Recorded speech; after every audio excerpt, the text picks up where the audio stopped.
ചിന്മയ മിഷനിൽ നിന്നുള്ള സന്യാസി ശ്രേഷ്ഠനാണ്.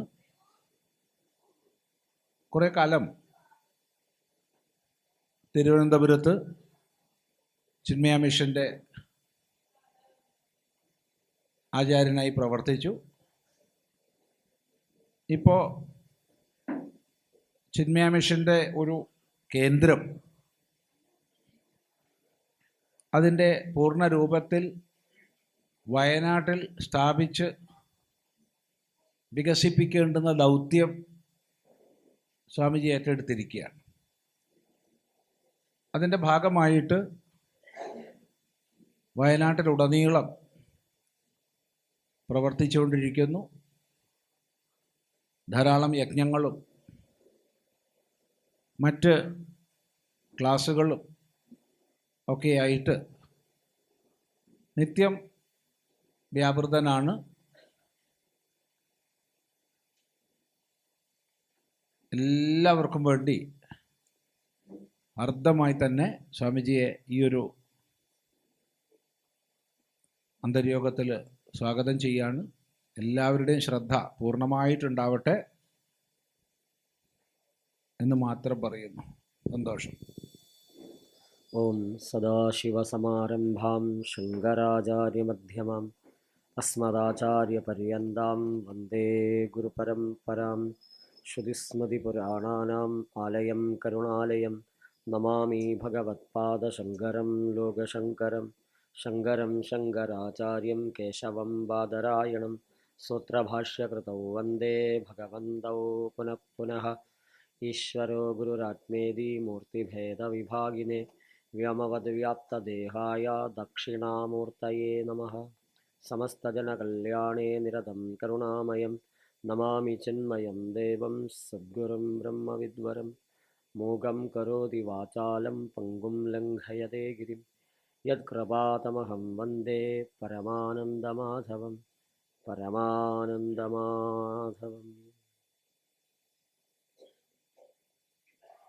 ഹരി ഓം. എല്ലാവർക്കും നമസ്കാരം. ശരിക്കും ഞാൻ രാവിലെ എടുക്കേണ്ടതായിരുന്നു, പക്ഷേ നിർഭാഗ്യവശാൽ ആ സമയത്ത് വരാൻ പറ്റില്ല എന്ന് ഞാൻ നേരത്തെ അറിയിച്ചു. അപ്പം അതുകൊണ്ടിപ്പോൾ ദിവ്യാനന്ദ അമ്മ എടുക്കേണ്ട ഭാഗമാണ് എടുക്കുന്നത്. 33, 34, 35, 36 ശ്ലോകങ്ങളാണ് 6-ാം അധ്യായത്തിലെ.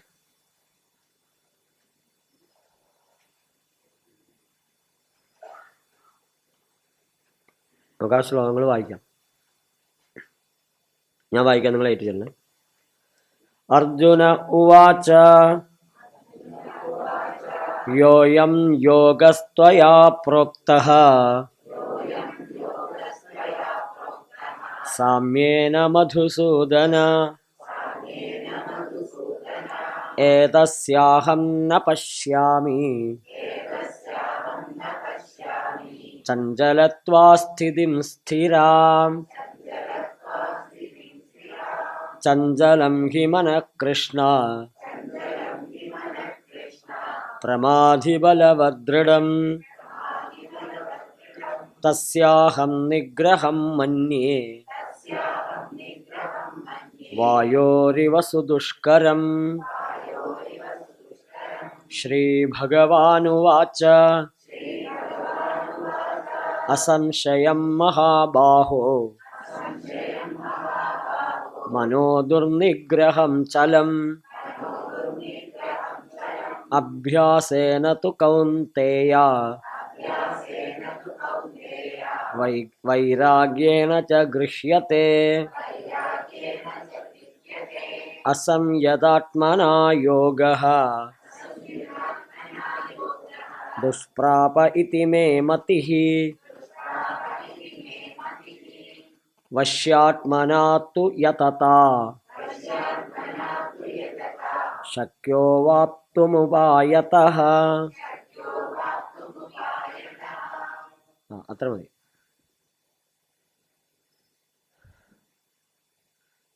നേരത്തെ സ്വാമിജി പറഞ്ഞ പോലെ ഞാൻ വയനാട് വന്നിട്ട് ഒരു കൊല്ലമായിട്ടുള്ളൂ. ഒരു കൊല്ലം കഴിഞ്ഞു.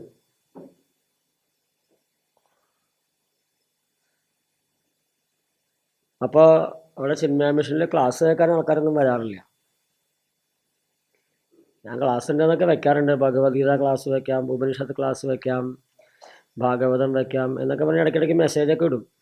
ആരും വരാറൊന്നുമില്ല. ചിലപ്പോൾ ആരെങ്കിലൊക്കെ വഴി തെറ്റി ചിലപ്പോൾ ആരെങ്കിലൊക്കെ വരും. അതാണ് അവസ്ഥ. പക്ഷെ ക്ലാസ്സിനല്ലെങ്കിൽ അവിടെ സ്ഥിരം ആൾക്കാർ വരാറുണ്ട്. അത് മനുഷ്യന്മാരല്ല, കുരങ്ങന്മാരാ. ഒരു 25 മുതൽ 30 പേര് വരെയുള്ള കുരങ്ങന്മാരുണ്ടാവും. അതിലൊരു 4-5 കുരങ്ങത്തികളുണ്ട്. ഒരു 5-10 ആൺകുരങ്ങുകളുണ്ട്. ബാക്കിയുള്ളതൊക്കെ കുട്ടികളാണ്. ഇതെല്ലാ ദിവസവും വരും. 1 വീതം 3 നേരം എന്നുള്ള കണക്കിൽ രാവിലെ വരും, ഉച്ചയ്ക്ക് വരും, വൈകുന്നേരം വരും, പിന്നെ അവർക്ക് തോന്നുമ്പോഴൊക്കെ വരും. വന്നാൽ നല്ല മേളമാണ്. നമ്മൾ അറിയാതെ എങ്ങാനും വാതിലോ ജനലോ തുറന്നിട്ടാൽ അകത്ത് കയറി എന്ത് വേണമെങ്കിൽ എടുക്കും. അവയ്ക്ക് തിന്നാൻ തോന്നിയതാണെന്ന് തോന്നിയാൽ മൊബൈൽ വരെ എടുക്കും, കണ്ണട എടുക്കും, കണ്ണാടി എടുക്കും, പേന എടുക്കും. ഇനിയിപ്പോൾ ഏതെങ്കിലും തിന്നാനുള്ള പഴമോ സാധനങ്ങളൊക്കെ ഉണ്ടെങ്കിൽ അത് മാത്രമേ എടുക്കുള്ളൂ, വേറെ ഒന്നും എടുക്കില്ല. കുറേ പഴം വെച്ചിട്ടുണ്ടെങ്കിൽ അവർക്ക് ഇഷ്ടമുള്ള പഴം മാത്രമേ എടുക്കുള്ളൂ. അങ്ങനെയുണ്ട്. അപ്പോൾ ഞാൻ താമസിക്കുന്ന കുറച്ച് ഭാഗങ്ങൾ ഈ കൽപ്പറ്റ ടൗണിലാണ്. കൽപ്പറ്റ ടൗണിൽ കുറച്ച് മരങ്ങളും ഒക്കെ നിൽക്കുന്നൊരു എസ്റ്റേറ്റിൻ്റെ ഭാഗങ്ങളൊക്കെ ഉള്ള ഭാഗമാണ്. അതുകൊണ്ടായിരിക്കാം അവിടെ കൂടുതൽ കുരങ്ങന്മാരെന്ന് വിചാരിക്കുന്നു. അപ്പോൾ ഈ വലിയ കുരങ്ങന്മാർ അങ്ങനെ എപ്പോഴും ഉള്ളിലേക്ക് കയറില്ല. അവർ കുട്ടി കുരങ്ങന്മാരെ കയറ്റി വിടും. കാരണം ചിലപ്പോൾ ചെറിയ പഴുതൊക്കെ ആയിരിക്കും ജനലിൻ്റെയൊക്കെ. കുട്ടി കുരങ്ങന്മാർ കയറി കൃത്യമായി സാധനം എടുത്തുകൊണ്ടുവരാനുള്ള പരിശീലനമൊക്കെ അവർ കൊടുത്തിട്ടുണ്ട്.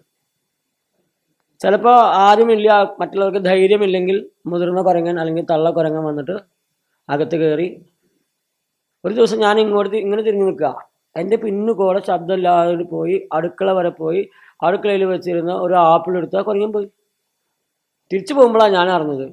ഞാൻ 1 മിനിറ്റ് പോലും തിരിഞ്ഞിട്ടില്ല. 1 മിനിറ്റ് പോലും സമയത്ത് ഞാൻ അങ്ങനെ തിരിഞ്ഞിട്ടില്ല. ആ സമയത്തിനുള്ളിൽ പോയി അടുക്കളയിൽ പോയി ഈ സാധനം എടുത്ത് പോയി.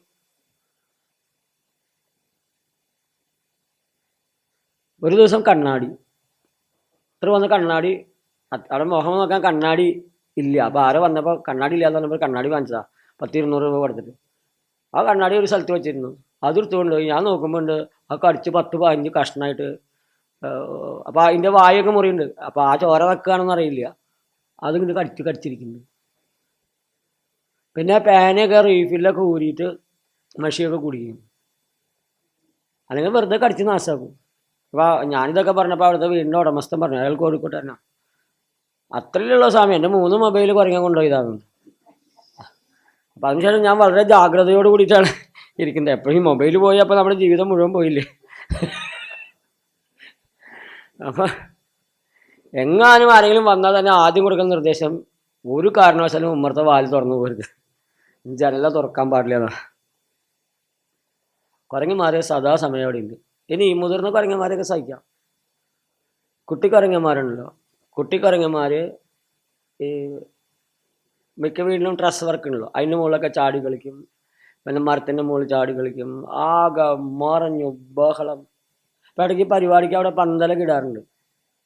പന്തലൊക്കെ ഇട്ടപ്പോൾ ഒരു ദിവസം സാധാരണ അതിൽ ചാടി മറിഞ്ഞിങ്ങനെ നല്ല രസമല്ലേ ചാടാൻ കുരങ്ങന്മാർക്ക്. ചാടി മറിഞ്ഞ് അതിൻ്റെ കയറൊക്കെ ഒരു പരിധി ലൂസാവും. ഒരു ദിവസം പന്തലിൻ്റെ ആൾ വന്നിട്ട് പറഞ്ഞു, സ്വാമിജി ഇത് എന്ത് കുരങ്ങന്മാരാണ്, അതിൻ്റെ പ്രധാനപ്പെട്ട കയറയച്ചു വിട്ടിരിക്കണു. ഭാഗ്യത്തിന് പന്തലാൾ നിൽക്കുന്നതാണ്. അവരെ കെട്ടിക്കണ ഒരു പ്രധാനപ്പെട്ട കയറുണ്ട്. ആ കയറ് അവർ കുരങ്ങന്മാർ അഴിച്ചു വിട്ടിരിക്കുകയാണ്. ഒരു ദിവസം ഞാൻ ഉണക്കാട്ട് 2 മുണ്ട് കാണാനില്ല. അപ്പം ഞാൻ കരുതി ആരെങ്കിലും ആവശ്യക്കാർ കൊണ്ടുപോയതാവുമെന്ന് കരുതി. പിന്നെ വിചാരിച്ചു ചിലപ്പോൾ പട്ടികളാരെങ്കിലും പട്ടികൾക്ക് അങ്ങനെ ശീലമുണ്ട്. അപ്പോൾ തൊട്ടടുത്തുള്ള ആൾ പറഞ്ഞു, സ്വാമിയുടെ മുണ്ടല്ലേ, ഒരു മുസ്ലിമായ, സ്വാമിയുടെ മുണ്ടല്ലേ നല്ല ആകർഷണം തോന്നി, അത് കുരങ്ങൻ കൊണ്ടുപോയതാവുന്നു. എന്നിട്ട് ഒരു മുണ്ട് കണ്ടെടുത്തു അപ്പുറത്തെ പറമ്പിൽ നിന്ന്. ഇതിപ്പോൾ എന്തിനാ നിങ്ങളോട് പറഞ്ഞു വെച്ചാൽ മനസ്സ് കുരങ്ങിനെ പോലെയാണ്.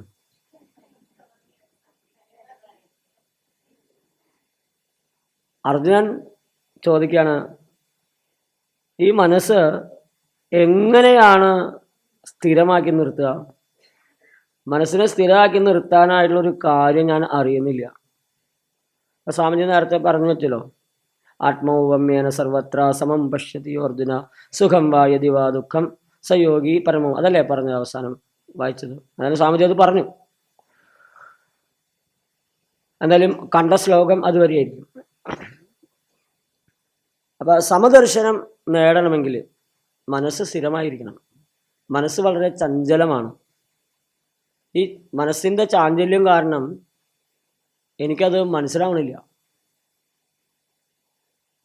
ഇവിടെ ചിന്മയാനന്ദ സ്വാമിജി പറയും, അർജുനൻ ഓരോ ഭാഗം കഴിയുമ്പോഴും അർജുനൻ കൂടുതൽ കൂടുതൽ നന്നായി ചോദ്യം ചോദിക്കാനായിട്ട് തയ്യാറാണ്, അല്ലെങ്കിൽ മനസ്സിലാവുന്നുണ്ട് അർജുനന് എങ്ങനെ നല്ല ചോദ്യം ചോദിക്കണം. അപ്പൊ ക്രമത്തിലൊരു ഉയർച്ച അർജുനനിൽ കാണാം. ഇവിടെ അർജുനൻ പറയാണ്, ചഞ്ചലം ഹി മന കൃഷ്ണ പ്രമാദി ബലഭദ്രടം തസ്യാകം നിഗ്രഹം മന്യേ വായോരിവ സുദുഷ്കരം. ഈ അർജുനൻ ഒന്നാമത്തെ അധ്യായത്തിൽ അർജുനൻ പറഞ്ഞത് എന്താണെന്ന് വെച്ചാൽ, എന്താ പറഞ്ഞത്? ഒന്നാമത്തെ അധ്യായത്തിലൊക്കെ പലതും പറഞ്ഞിട്ടുണ്ടാവും. ഇപ്പൊ ആറാമത്തെ പറഞ്ഞാൽ മതിയില്ലേ. ഒന്നാമത്തെ അധ്യായം എന്താ പറഞ്ഞത്? ഞാൻ ശാരീരികമായി തളർന്നു, ഞാൻ മാനസികമായി തളർന്നു, ഞാൻ ബുദ്ധിപരമായി തളർന്നു എന്നാണ് പറഞ്ഞത്. ഏതാ ശ്ലോകങ്ങൾ?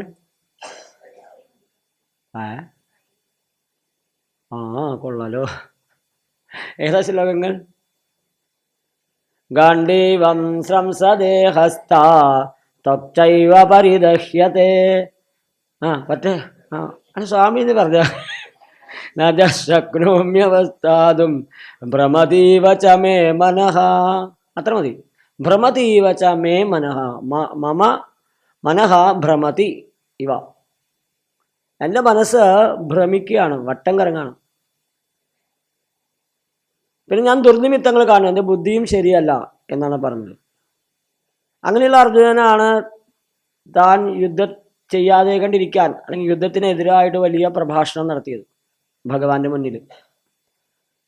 അതായത് മനസ്സിന് സ്വസ്ഥതയില്ലാത്ത ആളാണ്, മനസ്സിന് വിഭ്രമമുള്ള ആള് എന്തെങ്കിലും പറഞ്ഞാൽ ബാക്കിയുള്ള ആൾക്കാർ അത് വില വയ്ക്കുമോ? നമ്മളൊക്കെ ഒരു വിചാരം, നമുക്ക് മനസ്സൊക്കെ ക്ഷേമമാണെന്നാണല്ലോ. അങ്ങനെ എന്തെങ്കിലും പ്രശ്നമുള്ള ആൾക്കാർ പറഞ്ഞാൽ ബാക്കിയുള്ളവർ വില കൊടുക്കുമോ? ഇല്ല. അപ്പൊ അർജുനൻ പറഞ്ഞ സമയത്ത് അർജുനൻ അങ്ങനെ പറഞ്ഞിട്ടാണ് ബാക്കി യുദ്ധത്തിനെക്കുറിച്ചും യുദ്ധക്കെടുതികളെക്കുറിച്ചും വർണ്ണസങ്കരത്തെക്കുറിച്ചും ഒക്കെ പറഞ്ഞത്. ആരോട്? ഭഗവാനോട്. അപ്പൊ അങ്ങനെ മനസ്സ് വട്ടം കറങ്ങുന്ന അവസ്ഥയിൽ നിന്ന് അർജുനൻ മനസ്സ് എങ്ങനെയുള്ളതാണ് എന്നുള്ളൊരു ധാരണയിലേക്ക് ഇവിടെ വന്നിട്ടുണ്ട്. ചഞ്ചലം ഹി മന കൃഷ്ണ, മനസ്സ് ചഞ്ചലമാണ്. അതിനു മുമ്പിലത്തെ ചഞ്ചലത്വാത് എന്നും പറഞ്ഞിട്ടുണ്ട്. മനസ്സ് ചഞ്ചലമാണ്, കുരങ്ങനെ പോലെ. സ്വാമിജി പറഞ്ഞ ഉദാഹരണമൊക്കെ ഒരു പക്ഷെ അറിയില്ല, ആചാര്യന്മാർ പറഞ്ഞിട്ടുണ്ടാവും. കുരങ്ങൻ പൊതുവെ സ്വസ്ഥതയില്ലാത്ത ജീവിയാണ്, വെറുതെ ഇരിക്കില്ല. ഇപ്പം ഞാൻ നേരത്തെ പറഞ്ഞില്ല, ഈ കുരങ്ങന്മാരെ കണ്ടിട്ട് നമ്മൾ അതിനെ ഓടിക്കാൻ ചെന്നാൽ അതിങ്ങനെ കാണിക്കും, ഭയങ്കര ശബ്ദമൊക്കെ ഉണ്ടാക്കും. കുട്ടി കുരങ്ങന്മാർ വരെ, ചെറിയ കുട്ടികളാണെങ്കിൽ പേടിച്ചു പോകും. ചിലപ്പോൾ ഇങ്ങനെ ഈ ചെറിയ കുട്ടി കുരങ്ങന്മാരെ നമ്മൾ എന്തെങ്കിലും ഉപദ്രവിച്ചു കണ്ടാൽ 5-6 ആൺ കുരങ്ങന്മാരെ ഇങ്ങനെ ചാടി വരും. ഉപദ്രവിക്കില്ല, നമ്മൾ ഓടിക്കാനോ വടിയൊക്കെ എടുത്താൽ ഇവരിങ്ങനെ ചുറ്റും വന്ന് നമ്മളെ ആക്രമിക്കാൻ വരും. ഒന്നും ചെയ്യില്ല, ഇതുവരെ ചെയ്തിട്ടില്ല, ചെയ്യില്ല എന്ന് പറയാൻ പറ്റില്ല. അക്രമാസക്തവും ഈ കുരങ്ങന്മാർ. നമ്മൾ ചിലപ്പോൾ അവിടെ നമുക്ക് ശല്യാണ്ടിക്കാൻ ഓടിച്ചതായിരിക്കും. ഇപ്പൊ ഈ നേരത്തെ പറഞ്ഞ 25-30 നേരം പലരും കൂടുതലായി. ഒരു 2-3 മാസം കൂടുമ്പോഴും ഒരു 5-6 കുട്ടികൾ പുതിയതായിട്ട് വരുന്നുണ്ട്. ഇവരൊക്കെ വന്നാൽ ഒരു 2-3 മാസത്തേക്ക് ഒരു കളിയോട് കളിയാ. അവർ ഇവിടുന്ന് കയറിയാൽ ഒരു ചാട്ടം വെച്ച് ഇവിടേക്ക് ചാടും, പിന്നെ ഇവിടെ തൂങ്ങും. ഇതിനകത്തൊക്കെ കയറാൻ പറ്റുന്ന, എവിടെ കയറാമെന്നൊന്നും കണക്കൊന്നുമില്ല. റൂമിനകത്ത് എവിടെ വേണമെങ്കിൽ കയറാം, എന്ത് സാധനം വേണമെങ്കിൽ കഴിക്കാം. പക്ഷെ ഒരു പ്രശ്നം വെച്ചാൽ അവർക്കിട്ടൊക്കെ തിന്നാനില്ലാത്ത കാരണം തോന്നുന്നുണ്ട്. തിന്നാനായിട്ട് കാര്യമായിട്ട് സാധനങ്ങളൊന്നും ഇല്ല. അപ്പോൾ പുല്ലിൻ്റെ അവിടേക്ക് വന്നിട്ട് തളിരൊക്കെ തിന്നാണ്. വാഴയൊന്നും വെക്കാൻ പറ്റില്ല. വാഴ വയ്ക്കുമ്പോഴേക്കും കൂമ്പ് വരുമ്പോഴേക്കും അത് തിന്നും.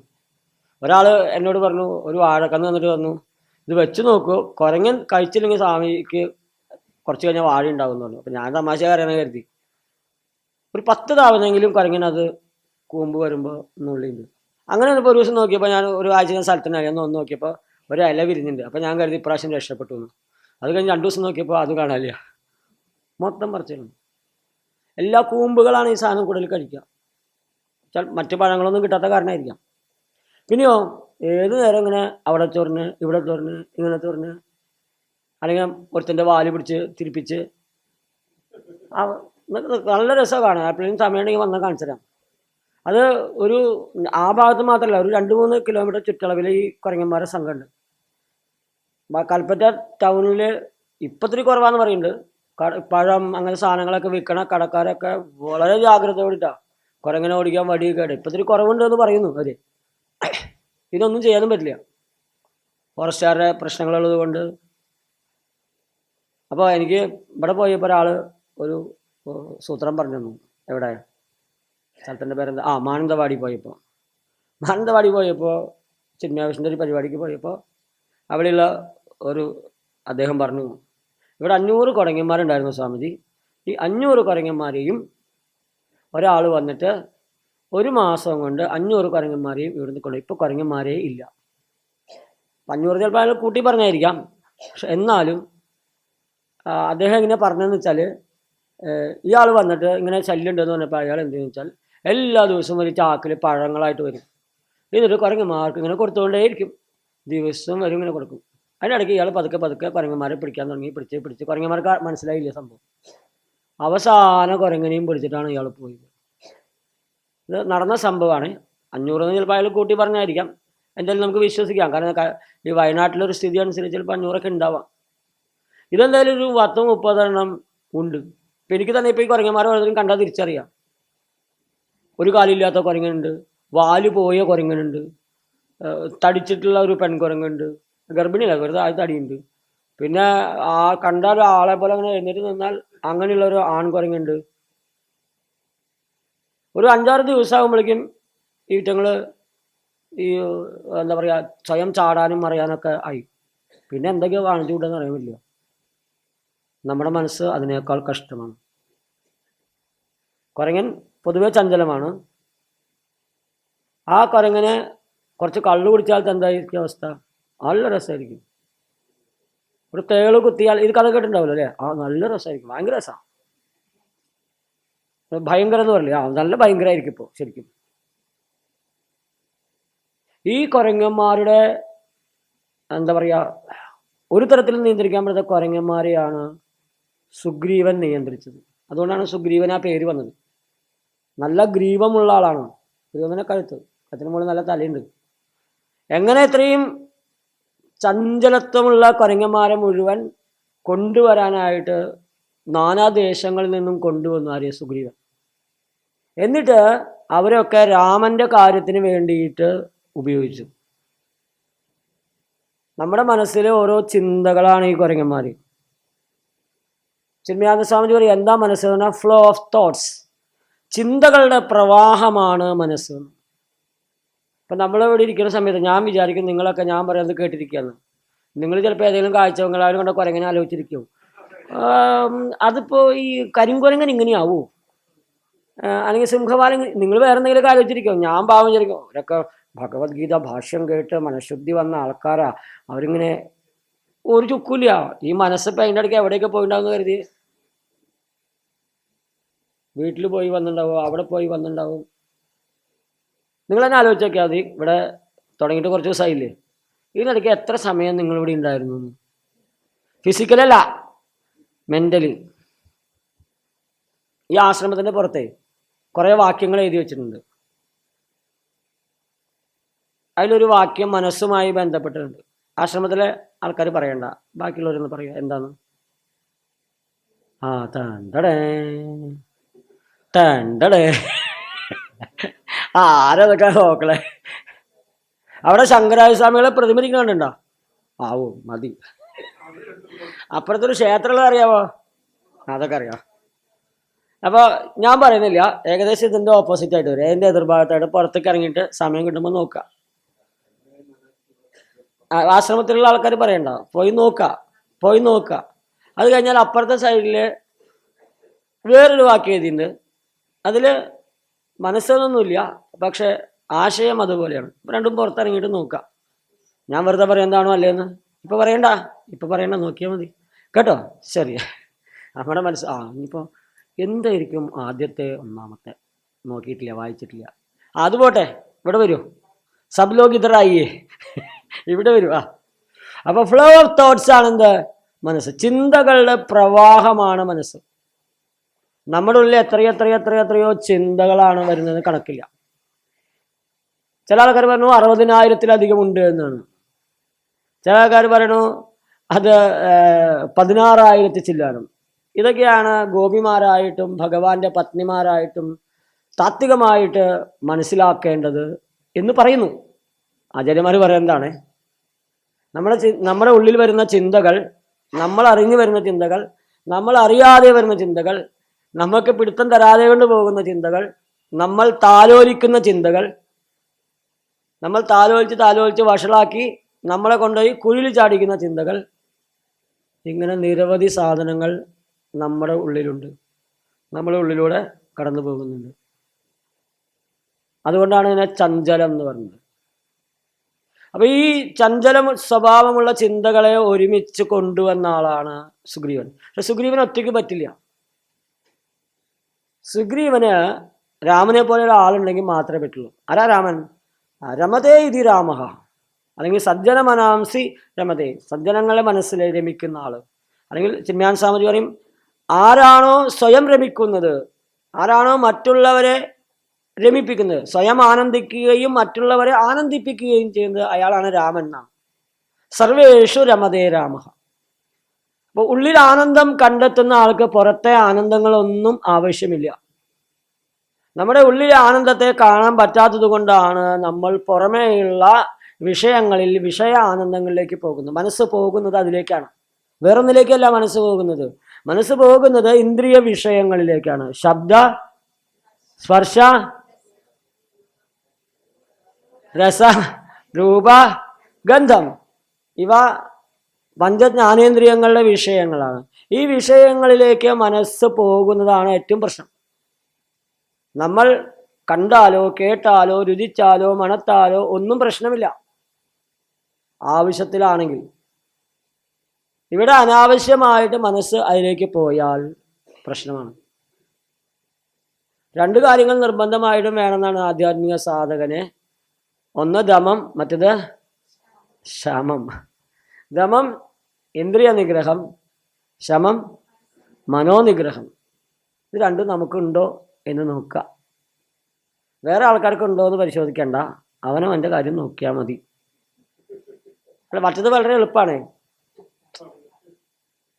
ഇല്ല, ആൾക്കാരല്ലേ ഈ ആൾക്കാർക്ക് എന്താ രാവിലെ എഴുന്നേറ്റ് കുളിച്ചാൽ, അമ്പലത്തിലൊക്കെ പോയാൽ, കുറച്ചു നേരം ധ്യാനിച്ചാൽ എന്താ പ്രശ്നം എന്നൊക്കെ അത്യാവശ്യം ആധ്യാത്മിക മേഖലയിലുള്ള ആൾക്കാർക്ക് തോന്നും. രാവിലെ കുളിക്കൂല്ല, എന്തിനാണ് നമ്മൾ ചെയ്താൽ മതിയില്ല, എന്തിനാണ് നാട്ടുകാർ കാര്യം നോക്കുന്നത്? അല്ലെങ്കിൽ നമുക്ക് അവരെ ഉയർത്തി കൊണ്ടുവരാൻ നമുക്ക് സാധിക്കണം. വെറുതെ അവരെ അളക്കാൻ പോയിട്ട് എന്ത് കാര്യം? നമുക്ക് ഉയർത്തിക്കൊണ്ടുവരാൻ പറ്റുകയാണെങ്കിൽ നമുക്ക് ചെയ്യാം. നമ്മുടെ മനസ്സിനെ ഈ ഇന്ദ്രിയ നിഗ്രഹത്തിനും മനോനിഗ്രഹത്തിനും, അല്ലെങ്കിൽ ഇന്ദ്രിയങ്ങളെ അടക്കുന്നതിനും മനസ്സിനെ അടക്കുന്നതിനുമാണ് ഭഗവത്ഗീതയിൽ വലിയ പ്രാധാന്യം കൊടുത്തിരിക്കുന്നത്, നമ്മുടെ എല്ലാ ആധ്യാത്മിക ഗ്രന്ഥങ്ങളിലും. കാരണം എന്താണ്, നമ്മളൊക്കെ ആത്മസാക്ഷാത്കാരം കിട്ടിയ ആൾക്കാരെന്നല്ല, സാധാരണ ആൾക്കാരാ. അപ്പം അവിടെ നിന്ന് വേണം നമ്മളെ ഉയർത്തി കൊണ്ടുവരാനായിട്ട്. നമ്മൾ സ്വയം നോക്കുക, നമ്മൾ എത്ര ഇന്ദ്രിയ നിഗ്രഹമുള്ള ആൾക്കാരാണ്, മനോനിഗ്രഹമുള്ള ആൾക്കാരാണ്. മനസ്സിനെ കടിഞ്ഞാണിനോടാണ് ഉപയോഗിച്ചിരിക്കുന്നത്. പ്രഗ്രഹം. ശരി, മനഃപ്രഗ്രഹമേ വച്ച. എവിടെയാ പറയുന്നത്? രക്ഷപ്പെട്ടു. കുറച്ചാർക്കെല്ലാം അറിയാം. കഠോപനിഷത്തിൽ പറയുന്നുണ്ട് മനസ്സ് കടിഞ്ഞാണാണെന്ന്. അവിടെ മനസ്സിനെ അതുപോലെ നിയന്ത്രിക്കാൻ നമുക്ക് പറ്റണം.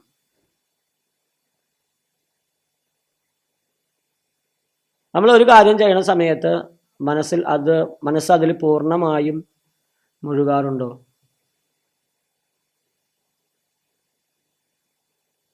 ഈ എന്താ പറയുക, കുറേ വേദാന്തം കാണാപ്പാഠം പഠിച്ചിട്ടോ നമുക്കതിനെക്കുറിച്ച് വ്യാഖ്യാനിക്കാൻ അറിഞ്ഞിട്ടോ നല്ലതാണ്. പക്ഷെ അത് നമ്മുടെ ജീവിതത്തിൽ കൊണ്ടുവരണ്ടേ. കുറച്ചെങ്കിലും കുറേശ്ശെ കൊണ്ടുവരാൻ പറ്റണ്ടേ? നമ്മൾ നോക്കാം നമുക്ക് എത്ര നിയന്ത്രണം ഉണ്ട് മനസ്സിന് എത്ര കണ്ട് നിയന്ത്രിക്കാനായിട്ട് നമുക്ക് സാധിക്കുന്നുണ്ട്? സ്വയം നിയന്ത്രണമുണ്ട്.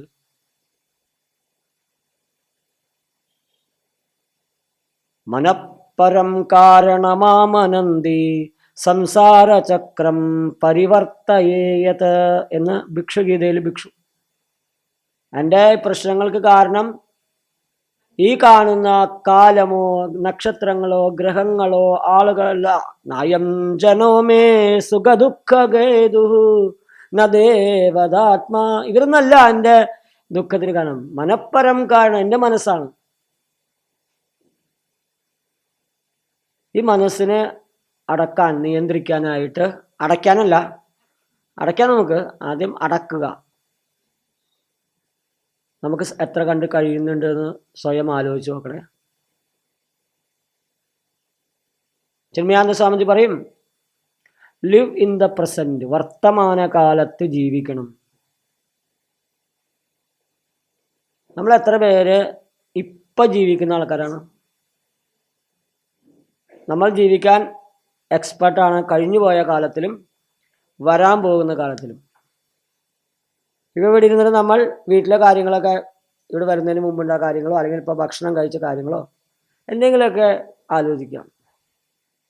കുറച്ചുകൂടി കഴിക്കായിരുന്നു, ഇപ്പോഴാണ് തോന്നിയത്. ആ വിളമ്പിയപ്പോൾ വേണ്ടെന്ന് പറഞ്ഞു അല്ലേ? ഇനിയോ ഇപ്പം ഈ സ്വാമി എത്ര മണിക്ക് നിർത്താവോ? 4:15 ഒരു ചായയൊക്കെ പതിവുള്ളതാ. എന്ത് വേണമെങ്കിൽ ആലോചിക്കാമല്ലോ. കഴിഞ്ഞു പോയ കാര്യവും വരാൻ പോകാനും. അതിൻ്റെ ഇടയ്ക്ക് ഇപ്പോഴത്തെ അസ്വസ്ഥതകളുണ്ടാവും. ഇപ്പോൾ ചെറിയ ചൂടൊക്കെ ഉണ്ടല്ലോ, ഉഷ്ണം ഒക്കെ ഉണ്ടാവും. പിന്നെ ചിലപ്പോൾ നമുക്ക് ഈ പറയുന്നതൊന്നും മനസ്സിലാവില്ല. വരികയും ചെയ്തു, ആധ്യാത്മിക എന്താ പറയുക അന്തർയോഗത്തിന് പങ്കെടുക്കുകയും ചെയ്തു. ഒരു ചുക്കും മനസ്സിലാവണല്ലോ. എല്ലാം ഡിഷു എന്ന് കണ്ട അപ്പുറത്തും ഇപ്പുറത്തോടെയൊക്കെയാണ് പോകുന്നത്. അതിൻ്റെ ഇടയ്ക്ക് ശങ്കരാചാര്യ സ്വാമികളുടെ ഭാഷ്യവും സംസ്കൃതവും. അപ്പോൾ ഇപ്പോഴുള്ള കുറേ ബുദ്ധിമുട്ടുകൾ. ഇതിനിടയ്ക്ക് വേണം എന്ത്? നമ്മൾ വർത്തമാനകാലത്ത് ജീവിക്കാൻ. നമ്മൾ എത്ര പേര് വർത്തമാനകാലത്ത് ജീവിക്കുന്ന ആൾക്കാരാണ്? Live in the present. LIV അല്ല കേട്ടോ, LIVE, ലിവ്. എനിക്ക് അത്രയ്ക്ക് ഇംഗ്ലീഷ് അറിയുള്ളൂ. വർത്തമാനകാലത്ത് ജീവിക്കുന്നവരാവണം നമ്മൾ. നിങ്ങൾ സ്വയം ആലോചിച്ച് നോക്കണേ, എത്ര പേര് നമ്മൾ ഓരോരുത്തരും ഒരു കാര്യം ചെയ്യുന്ന സമയത്ത് അതിൽ മുഴുകാറുണ്ട് പൂർണ്ണമായിട്ടും? അതിപ്പോൾ നമ്മൾ ക്ലാസ് കേൾക്കുകയാണെങ്കിലും ശരി, കുളിക്കുകയാണെങ്കിലും ശരി, ഭക്ഷണം കഴിക്കുകയാണെങ്കിലും ശരി, ഉറങ്ങണ കാര്യം ഞാൻ പറയില്ല, അതുകൊണ്ട് നമ്മൾ വളരെ ഭംഗിയായിട്ട് ചെയ്യുന്നു. എന്നിട്ട് പോലും രാത്രി മുഴുവൻ സ്വപ്നം കണ്ടിരിക്കുന്ന ആൾക്കാരുണ്ട്. അത് പോട്ടെ. നമ്മൾ എത്ര പേര് ഓരോ കാര്യം ചെയ്യുന്ന സമയത്ത് അതിൽ പൂർണ്ണമായും മുഴുകാറുണ്ട്? നമ്മുടെ മനസ്സ് പൂർണ്ണമായും കൊടുക്കാറുണ്ട്? സ്വയം ആലോചിച്ച് നോക്കണേ. എങ്ങനെയുള്ള മനസ്സാണെന്ന് പറഞ്ഞല്ലോ, ചഞ്ചലത്വമാണ് അതിൻ്റെ സ്വഭാവം. അത് ഇളകുന്നതാണ്. അതിങ്ങനെ ആകെ പ്രശ്നം ഉണ്ടാക്കി അലയടിക്കുന്ന സമുദ്രം പോലെയാണ്. അതിനെ അടക്കി ഒതുക്കാൻ നമുക്ക് എത്ര പേർക്ക് സാധിക്കുന്നുണ്ട്? സ്വയം ആലോചിക്കണേ. ഒന്നെങ്കിൽ ആലോചിക്കുക, അല്ലെങ്കിൽ ഉറങ്ങാം. ഉറങ്ങണമെങ്കിൽ ഇവനെ ആലോചിക്കേണ്ട കാര്യമില്ലല്ലോ. അപ്പം നമ്മൾ കഴിഞ്ഞു പോയ കാലത്താണ് ജീവിക്കുന്നത്, വരാൻ പോകുന്ന കാലത്താണ് ജീവിക്കുന്നത്. ഇപ്പോഴത്തെ അസ്വസ്ഥതകളിൽ പെട്ടുകിടക്കുകയാണ്. പക്ഷേ പറ്റില്ല. നമ്മൾ ഇപ്പോൾ ജീവിക്കേണ്ടതാണ്. ഈ നിമിഷമാണ് നമ്മുടെ കയ്യിലുള്ളത്. ഈ നിമിഷമാണ് നമുക്ക് കർമ്മം ചെയ്യാനുള്ളത്, ധ്യാനിക്കാനുള്ളത്, ജപിക്കാനുള്ളത്, ചിന്തിക്കാനുള്ളത്. ചെയ്യുന്നുണ്ടോയെന്ന് ഓരോരുത്തരും സ്വയം ആലോചിക്കുക. മറ്റുള്ളവരെ നോക്കാൻ വളരെ എളുപ്പമാണ്. അയ്യോ അയാളും ചെയ്യുന്നില്ലല്ലോ, അങ്ങനെയാണല്ലോ, ഇങ്ങനെയാണല്ലോ. അത് നോക്കണ്ട. നമ്മുടെ കാര്യത്തിൽ എത്ര കണ്ട് നമ്മൾ ചില സമയത്തെ ഈ താക്കോല്, ഫോൺ ഒക്കെ വെച്ചിട്ട് മറന്നു പോകാറില്ലേ? അപ്പുറം വെപ്രാളും പരവേശമൊക്കെ ഉണ്ടാവാറില്ലേ? വല്ലവരുടെ ഫോൺ പോയാൽ നമ്മളെന്ത് പറയും? ആ മര്യാദയ്ക്ക് സൂക്ഷിച്ചു വെച്ചില്ലെങ്കിൽ അങ്ങനെയൊക്കെ സംഭവിക്കും എന്ന് പറയും. നമ്മുടെ ഫോൺ പോയാലോ, അയ്യോ ഒന്ന് കോൾ വിളിക്കും, അയ്യോ സൈലന്റിലാന്ന് തോന്നുന്നു, ഇവിടെ വെച്ചോ. എന്താ കാരണം? അത് വെച്ച സമയത്ത് നമ്മൾ അവിടെ പ്രസന്റ് ആയിരുന്നില്ല. നമ്മളവിടെ വെച്ചു, വേറെ എന്താ കാര്യത്തിന് പോയി. എനിക്കും നിങ്ങൾക്ക് എല്ലാവർക്കും പറ്റണ്ട. നമ്മുടെ മനസ്സ് അവിടെ ഉണ്ടായിരുന്നില്ല. നമ്മുടെ മനസ്സ് എവിടെയുണ്ടോ അവിടെയാണ് നമ്മൾ കാണുക, നമ്മൾ കേൾക്കുക, നമ്മൾ രുചിക്കുക, മണക്കുക, സ്പർശനം അറിയുക. ഇപ്പൊ ഭക്ഷണം കഴിച്ചില്ലേ, ഭക്ഷണം കഴിക്കുന്ന സമയത്ത് സംസാരിക്കാനേ പാടില്ല എന്നാണ് നമ്മുടെ രീതി അനുസരിച്ച്. ഭക്ഷണം ആസ്വദിച്ച് കഴിക്കണമെന്ന് എന്തായാലും അത് സന്തോഷത്തോട് പിടിക്കാം. നമ്മുടെ മനസ്സ് അവിടെ ഉണ്ടാവണ്ടേ. ഇപ്പൊ നിങ്ങളുടെ വീട്ടിൽ പോലെ ഉൾപ്പെടെ കുട്ടികളും ചിലപ്പോൾ നമ്മളൊക്കെയും ഒന്നെങ്കിൽ ടി വി കണ്ടിട്ടോ മൊബൈലിൽ നോക്കിയിട്ടായിരിക്കും കഴിക്കുന്നുണ്ടാവുക. ബാക്കിയുള്ളവർ കഴിക്കുന്നത് പോട്ടെ, നമ്മൾ അങ്ങനെയും ചെയ്യണ്ടേ. അടുത്ത കാലത്തൊരു മൊബൈലിലൊരു ഇത് കണ്ടേ, മൊബൈലിൽ തന്നെ കണ്ടത്, ഒരു ഭാര്യയും ഭർത്താവും കൂടിയിട്ട് ഭക്ഷണം കഴിക്കാം. ഭാര്യ ഇങ്ങനെ അടുത്തിരിക്കുന്നുണ്ട്, ഭർത്താവ് അപ്പുറത്തിരിക്കുന്നുണ്ട്. ഭർത്താവ് ഇങ്ങനെ ചപ്പാത്തി കഴിച്ചുകൊണ്ടിരിക്കുക, മൊബൈലിൽ ഇങ്ങനെ നോക്കിക്കൊണ്ടിരിക്കുന്നുണ്ട്, ഈ കൈയോടെ ഇങ്ങനെ നോക്കിക്കൊണ്ടിരിക്കുന്നുണ്ട്, ചപ്പാത്തി കഴിച്ചുകൊണ്ടിരിക്കുന്നു. അപ്പം അതിൻ്റെ ഇടയ്ക്ക് ഭർത്താവ് പറഞ്ഞു, എടി നിന്നോട് എത്ര തവണ ഞാൻ പറഞ്ഞിട്ടുണ്ട് ഈ കറിയിൽ കുറച്ച് ഉപ്പും മുളകൊക്കെ ഇട്ട് നല്ലൊരു കറി ഉണ്ടാക്കാൻ, ചപ്പാത്തി കൂടെ കഴിക്കണ്ടേ. എന്നിട്ട് പറഞ്ഞ് അദ്ദേഹം ചപ്പാത്തി കഴിക്കുന്നു. കുറച്ച് കഴിഞ്ഞപ്പോൾ ഭാര്യ പറഞ്ഞു, ചേട്ടൻ ഒരു കാര്യം ചെയ്യാമോ, ചേട്ടൻ ഇപ്പോൾ ചപ്പാത്തി മുക്കിക്കൊണ്ടിരിക്കുന്നത് പച്ചവെള്ളം വെച്ച ഗ്ലാസ്സിലാണ്, അപ്പുറത്ത് കറിയുടെ പാത്രമുണ്ട്, അതിലൊന്ന് മുക്കിയാൽ. ഈ ചങ്ങാതിക്ക് അത് നോക്കാൻ പോലുള്ള ശ്രദ്ധയില്ല, അത് മനസ്സിലാവണ്ട. എന്നിട്ട് പച്ചവെള്ളം പോലത്തെ കറിയാണ്, ഉപ്പും മുളകും. പച്ചവെള്ളത്തിൽ മുക്കിയാൽ പിന്നെ എന്താ ഉണ്ടാവുക? ഇങ്ങനെയൊക്കെ നമ്മുടെ കാര്യം, മനസ്സിലായില്ലേ?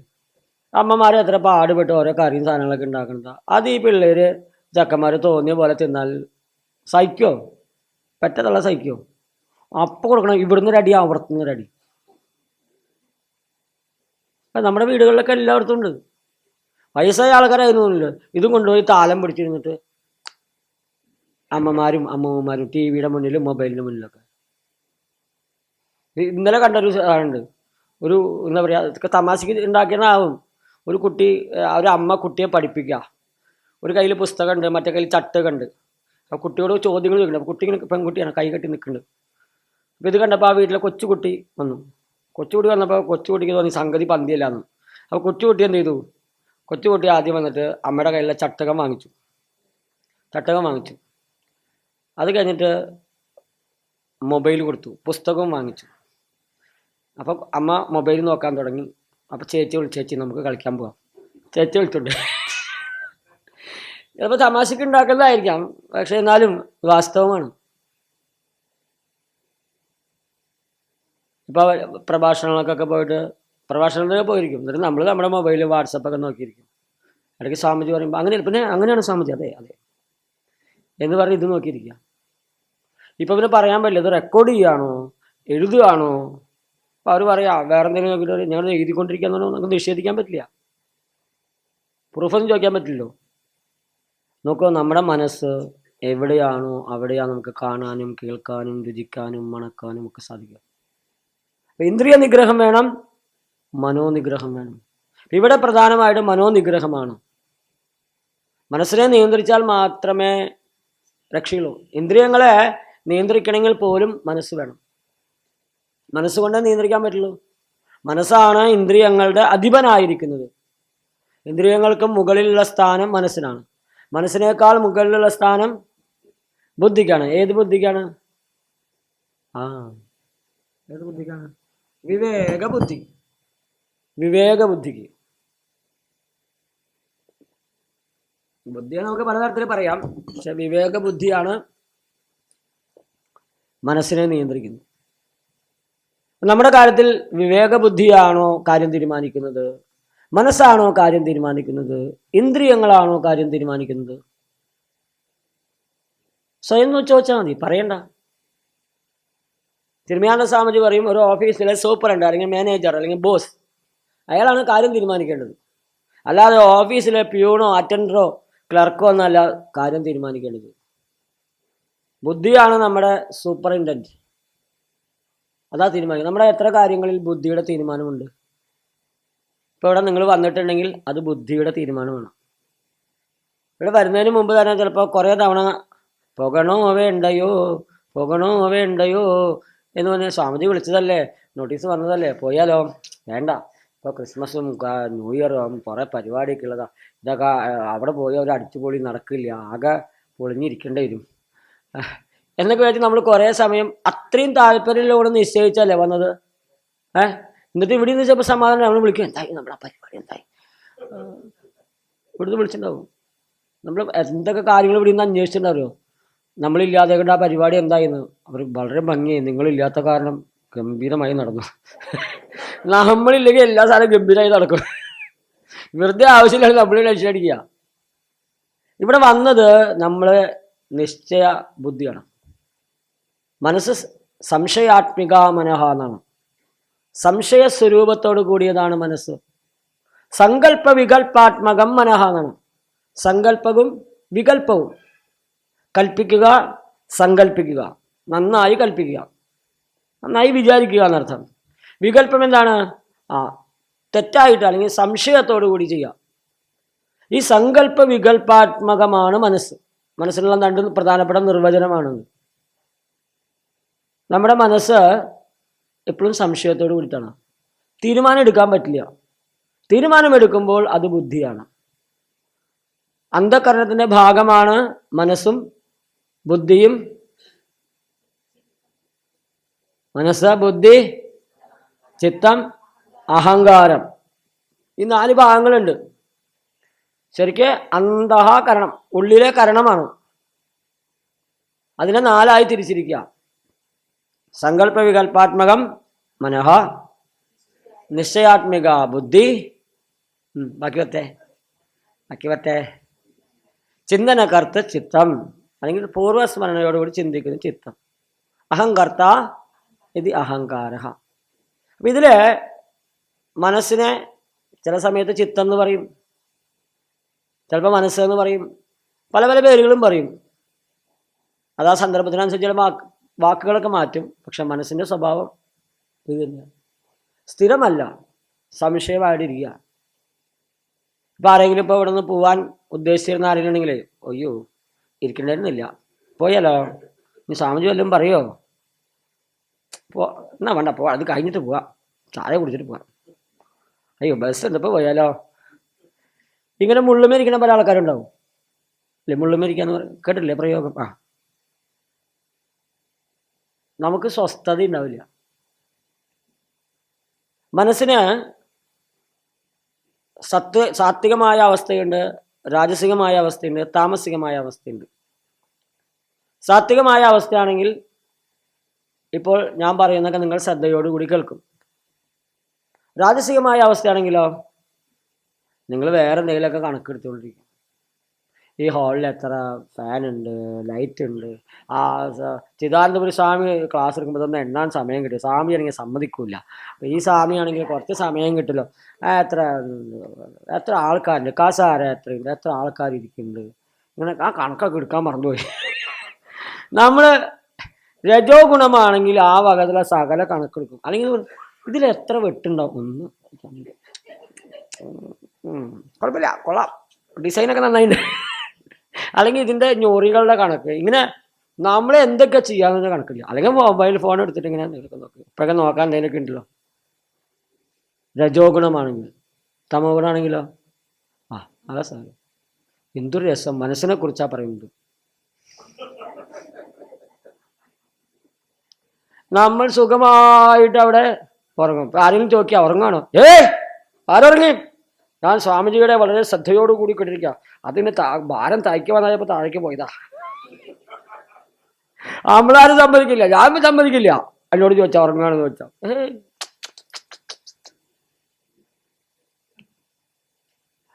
താമസികമായ അവസ്ഥയാണ് മനസ്സിൻ്റെ, അല്ലേ? ഈ മനസ്സിൻ്റെ നില എങ്ങനെയാണോ അങ്ങനെയാണ് നമ്മൾ. മനസ്സിൻ്റെ നില എങ്ങനെയാണോ അങ്ങനെയാണ് നമ്മൾ. മനസ്സിനെ ചന്ദ്രനുമായിട്ടാണ് ബന്ധപ്പെടുത്തുക. മനസ്സിനെ ചന്ദ്രനുമായി. ചന്ദ്രൻ എന്തുണ്ട്? വൃദ്ധിക്ഷയങ്ങളുണ്ട്. ഇവിടെ ഒരു സ്ഥലമല്ലേ കോഴിക്കോട്, എന്താ സ്ഥലത്തിൻ്റെ പേര്? എന്താണ്? കുതിരവട്ടം. അത് തിരുവനന്തപുരത്ത് സ്ഥലമുണ്ട്. അതുപോലെ മറക്കാക്ക അതൊക്കെ അറിയാം. ആരെയൊന്നും അറിഞ്ഞില്ലെങ്കിലും വേദാന്തര കാര്യങ്ങൾ അറിഞ്ഞില്ല അറിയാം. ഊളമ്പാറിയുള്ള ആൾക്കാരെ അവരുടെ സ്ഥലത്തിൻ്റെ പേര് ഊളംപാറയാണ്. അപ്പോൾ അവർ അഡ്രസ്സ് വെക്കുമ്പോൾ ഊളംപാറ വട്ടപ്പാറ അളവ് കരുതി അവർ തിരിച്ചാൽ ആ സ്ഥലത്തിൻ്റെ പേര് മാറ്റി വേറെ പേരിട്ടു. അപ്പോഴാണ് അവിടെ മറ്റേ ഹിന്ദുസ്ഥാൻ ലാറ്റക്സിൻ്റെ മറ്റേ കോണ്ടൊക്കെ ഉണ്ടാക്കുന്ന സ്ഥലത്ത് സ്ഥാപനം. അപ്പോൾ അത് അതിനൊക്കെ പരിപാടി. പിന്നെ അവരെന്ന് ചോദിച്ചാൽ തിരുവനന്തപുരം ഇന്ന നഗർ എന്ന് മാത്രമേ രീതിയിൽ ഇടാൻ തുടങ്ങി. കുതിരവട്ടത്ത് അങ്ങനെ ആയിണ്ടാവില്ല വിചാരിക്കുന്നു. അവിടെ പറഞ്ഞു വന്നത് അങ്ങനെ സ്ഥലങ്ങൾക്ക് മാനസിക ആരോഗ്യ കേന്ദ്രങ്ങൾക്ക് ലുനാറ്റിക് സെന്റർ എന്നാ പറയാം. ലുനാർ എന്ന് പറഞ്ഞാൽ ചന്ദ്രൻ. ചന്ദ്രന് വൃദ്ധിക്ഷയങ്ങളുള്ള പോലെ നമ്മുടെ മനസ്സിനും വൃദ്ധിക്ഷയങ്ങളുണ്ട്. ഏത് പക്ഷമാണ്? പ്രതിപക്ഷമാണോ ഭരണപക്ഷമാണോ എന്നല്ലോ വെച്ചാൽ ഏത് പക്ഷമാണിപ്പോ? കൊള്ളാലോ. അതെ സ്വാമി, ഞങ്ങളൊക്കെ വേദാന്തികളാ, ഞങ്ങൾക്ക് എന്തു പക്ഷം, എന്തുദയം, എന്ത് അസ്തമയം, ഏത് പക്ഷം? കൊള്ളാം കൊള്ളാം. 2 ദിവസം കഴിഞ്ഞാൽ വൈകുണ്ഠ ഏകാദശി. വെളുത്ത പക്ഷേ ലോകത്തെ ഏറ്റവും വൈഷ്ണവയുടെ ഹൈന്ദവയുടെ ഏറ്റവും പ്രധാനപ്പെട്ട ദിവസമാണ് എന്ത്? വൈകുണ്ഠ ഏകാദശി, അല്ലെങ്കിൽ നെല്ലുവായ ഏകാദശി, അല്ലെങ്കിൽ സ്വർഗവാതില ഏകാദശിയാണ്. അതൊക്കെ മനസ്സിലാക്കി വെച്ചിട്ട് കുഴപ്പമില്ല കേട്ടോ. ബ്രഹ്മം കയറി തലക്കടിച്ചാലേ പിന്നെ ബ്രഹ്മം ഒന്നിനും സമ്മതിക്കില്ല. വെളുത്ത പക്ഷമാണ്. വെളുത്ത പക്ഷത്ത് എന്തുണ്ടാവും? ചന്ദ്രൻ വലുതായി വലുതായി വലുതായി പൗർണമി ആവും അല്ലേ? വെളുത്ത പക്ഷത്തിന് ശുക്ലപക്ഷ ഏകാദശിയാണ് പറഞ്ഞത്. കഴിഞ്ഞ ഏകാദശി കറുത്ത പക്ഷത്തിലായിരുന്നു, തൃപ്രയാർ ഏകാദശി എന്നൊക്കെ പറഞ്ഞ പ്രസിദ്ധമായിട്ടുള്ള ഏകാദശി. ഈ വൈകുണ്ഠ ഏകാദശി അല്ലെങ്കിൽ സ്വർഗവാതിൽ ഏകാദശിയാണ് ഇനി വരാൻ പോകുന്നത്. എനിക്കൊന്ന് 30-ാം തീയതി 31-ാം തീയതി മറ്റാണ് തോന്നുന്നത്, ഡിസംബറിൽ. അപ്പോൾ വെളുത്ത പക്ഷത്തിൽ ചന്ദ്രൻ വലുതായി വലുതായി പൂർണ്ണചന്ദ്രനാവും. പൂർണ്ണചന്ദ്രൻ കഴിഞ്ഞാൽ പിന്നെ ചന്ദ്രൻ ചെറുതായി ചെറുതായി ചെറുതായി അമാവാസിയാവും, കറുത്ത പക്ഷം. ഇപ്പോൾ വെളുത്ത പക്ഷത്തിൽ ഇപ്പോൾ നമുക്ക് മനസ്സിനൊക്കെ നല്ല സുഖമായിരിക്കും. കറുത്ത പക്ഷമായ പതുക്കെ പതുക്കെ നമ്മൾ സാധാരണ മാനസിക ആരോഗ്യമുള്ള ആൾക്കാർ പോലും ഡൗൺ ആവും. അപ്പം മനസ്സിന് വിഭ്രമമുള്ള ആൾക്കാരാണെങ്കിലോ പറയേ വേണ്ട. നിങ്ങൾ സ്വയം നോക്കിയാൽ മതി. പറഞ്ഞു വന്നത് ചന്ദ്രനും മനസ്സും. ചന്ദ്രമാ മനസ്സോ ജാത ചക്ഷോ സൂര്യോ അജായത മുഖാദിന്ദ്രശ്ചാഗ്നിശ്ച പ്രാണാത് വായുരജായത എന്ന് എവിടെയോ ഏതോ പുസ്തകത്തിൽ ആരോ എപ്പോഴോ പറഞ്ഞിട്ടുണ്ട്. പോട്ടെ, ആരെങ്കിലും ആയിക്കോട്ടെ, ആയിക്കോട്ടെ, ശരി. അപ്പൊ ചന്ദ്രമാ മനസ്സോ ജാത, മനസ്സും ചന്ദ്രനുമായി ബന്ധപ്പെട്ടിരിക്കണം. അപ്പം മനസ്സിന് താമസികമായ അവസ്ഥയുണ്ട്, രാജസികമായ അവസ്ഥയുണ്ട്, സാത്വികമായ അവസ്ഥയുണ്ട്. ഈ 3 ഗുണങ്ങൾ നമ്മുടെ മനോനിലയാണ്, മനസ്സിൻ്റെ നിലയാണ്.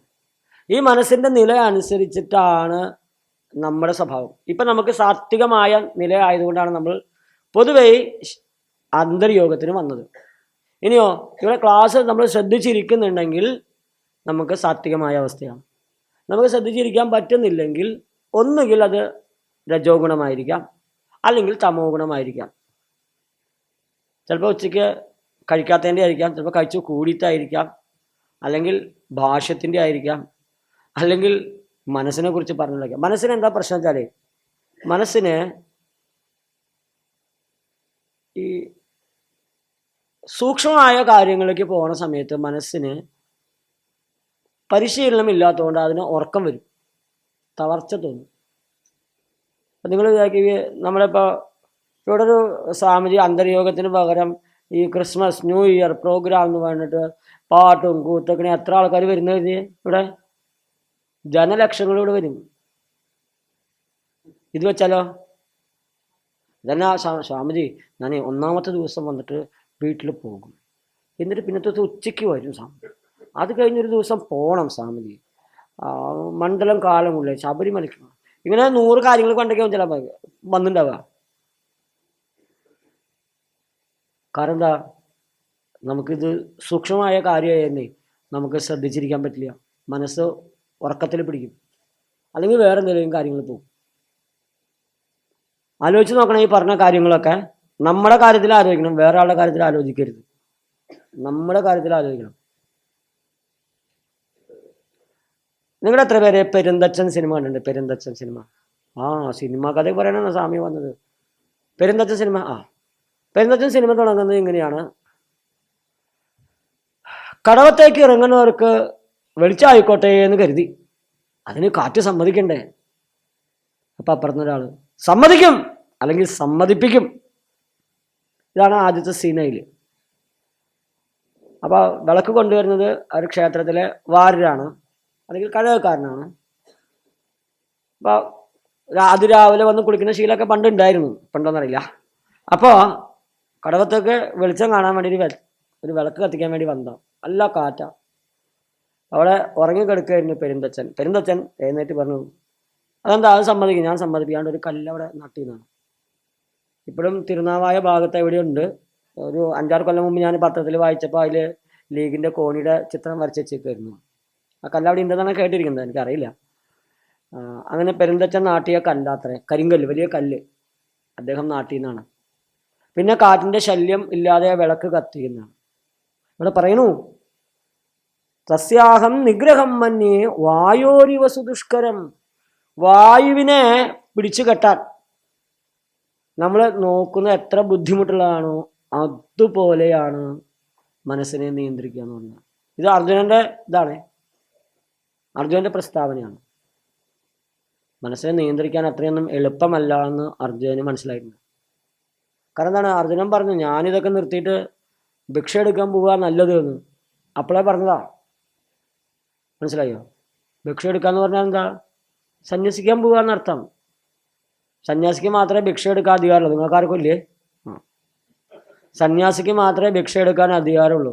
പിന്നെ ഗുരു പറയുകയാണെങ്കിൽ ബ്രഹ്മചാരിക്കും എടുക്കാമെന്നാണ് ഭിക്ഷ. അർജുനൻ 2-ാമത്തെ അധ്യായത്തിൽ പറയാം, തുടക്കത്തിൽ പറയാ ഞാനിതൊക്കെ കിട്ടി ഭിക്ഷ എടുക്കാൻ പോവാണ് എന്ന് പറഞ്ഞാൽ മനസ്സ് ചഞ്ചലമായ ആൾക്ക് എന്ത് തീരുമാനം വേണമെങ്കിൽ എടുക്കാം. കുറച്ച് ദിവസം ആശ്രമത്തിൽ പോയി നിൽക്കുമ്പോൾ അറിയാം വിവരം. അവിടെ സംസ്കൃതം പഠിപ്പിക്കുന്നു, വേദാന്തം പഠിപ്പിക്കുന്നു, ആശ്രമത്തിലെ പണിയൊക്കെ ചെയ്യിപ്പിക്കുന്നു. ഇതിലും ഭേദം വീടായിരുന്നു. ഒരു പണി എടുക്കണ്ട, സമയത്തിന് അമ്മ ചോറും കൂട്ടാനും തരും. എന്നിട്ട് എന്തെങ്കിലും കുറ്റം പറഞ്ഞാൽ മതി, അതൊരു ഉപ്പ് കുറവാണെന്ന്. ഇതാണെങ്കിൽ പണി മുഴുവൻ എടുക്കും വേണം, സ്വാമിയുടെ ക്ലാസ് കേൾക്കും വേണം, ഒരു ചുക്കും മനസ്സിലാവൂല. അപ്പോൾ 1/4 സ്പീഡിൽ തിരിച്ചു പോവുകയും ചെയ്യും.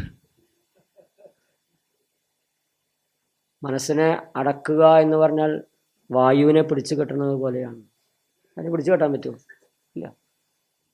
ഇത് അർജുനന്റെ ഒരു അഭിപ്രായമാണ്. പക്ഷെ ഭഗവത്ഗീതയുടെ അഭിപ്രായമായിട്ട് എടുക്കാം. പക്ഷെ അതിന് ഭഗവാന്റെ മറുപടി വളരെ ഗംഭീരമായിട്ട് അതിലുണ്ട്. ഞാനിതിലുള്ള കാര്യങ്ങളാണ് പറയണത് കേട്ടോ. സ്വാമിജി വന്നിട്ടേ കുറെ കുരങ്ങന്മാരെ കുറിച്ച് പറഞ്ഞു വയനാട്ടിലെ. എന്താ മനസ്സിലായില്ല. അത് കഴിഞ്ഞ് സിനിമ കണ്ടു എന്ന് വെച്ചു. ചിലപ്പോൾ അപ്പോഴാ ഓർത്തുണ്ടാവും സിനിമ ഇത് തമ്മിൽ എന്താ ബന്ധം. അപ്പൊ ഉറങ്ങാതിരുന്ന ആൾക്കാർക്ക് കാര്യം പിടികിട്ട് ഭഗവാൻ മറുപടി പറയാണ്, അസംശയം മഹാബാഹോ മനോ ദുർനിഗ്രഹം ചലം അഭ്യാസേന തു കൗന്തേയ വൈരാഗ്യേണ ച ഗൃഹ്യത്തെ. ഭഗവാൻ അർജുനനെ പറഞ്ഞു, ശരിയാണ് അർജുന, ഒരു സംശയമില്ല നീ പറഞ്ഞു. അർജുന കൊള്ളാം, ഇപ്പൊ ഞാൻ പറഞ്ഞതെങ്കിലും ഈ മനുഷ്യന് മനസ്സിലായല്ലോ. അസംശയം മഹാബാഹു മനോ ദുർനിഗ്രഹം ചലം. മനസ്സിനെ അടക്കാത്തിരി ബുദ്ധിമുട്ടുള്ള അർജുന. എങ്ങനെയുണ്ട്? പക്ഷെ ഒരു കാര്യമുണ്ട്, അഭ്യാസേന കൗണ്ടേയ വൈരാഗ്യണത്തെ ഗൃഹ്യത. പക്ഷെ അടക്കാൻ എളുപ്പമല്ലെങ്കിലും വഴിയുണ്ട്. നിരന്തരം അത് ചഞ്ചലത്വ സ്വഭാവമുള്ളതെങ്കിലും അതിനെ അഭ്യാസം കൊണ്ടും വൈരാഗ്യം കൊണ്ടും മനസ്സിനെ അടക്കാൻ സാധിക്കും. അഭ്യാസം എന്നുള്ളതിന് യോഗാഭ്യാസം എന്നൊരു ആദ്യത്തെ അർത്ഥം. കാരണം ഈ അധ്യായത്തിൻ്റെ വിഷയം അതാണ്, ധ്യാനയോഗമാണ്. വേറൊരു പേര് ഈ അധ്യായത്തിന് എന്താണ്?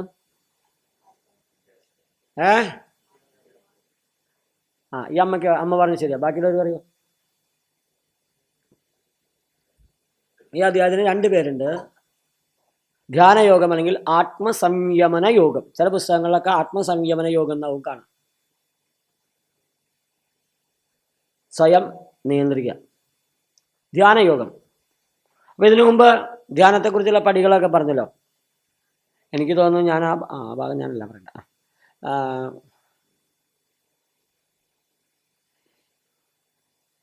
അഷ്ടാംഗയോഗം, അഷ്ടാംഗ ഹൃദയമല്ല, അഷ്ടാംഗയോഗം. ഏതൊക്കെയാ പറയോ? എന്തൊരു വിനയം! ഇത്ര വിനയം വേണ്ട, അത് സ്വാമിജി വരുമ്പോ മതി. അഷ്ടാംഗ യോഗം പുസ്തകം എന്ന് പറയാൻ പാടില്ല.